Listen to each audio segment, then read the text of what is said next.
Moi kaikille, tänään mä syön raakan kananmunan. Nyt me rikotaan se.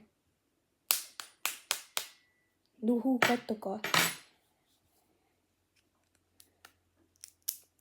Hähä, mä skämmäsin teitä, ei se ole raaka kananmuna.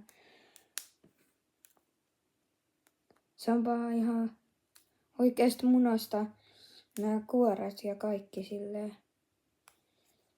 Hihiä, mä skämmäsin teitä.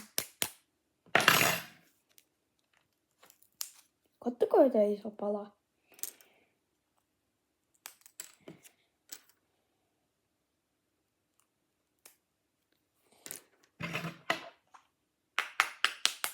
Tilatkaa siis mun kanava ja toi joku kanava. Se on oikein... Mikä tää on? Oo. Nää meni vähän rikki. Ei. Okei, tämmönen se on se munan. Aika hyvä muka.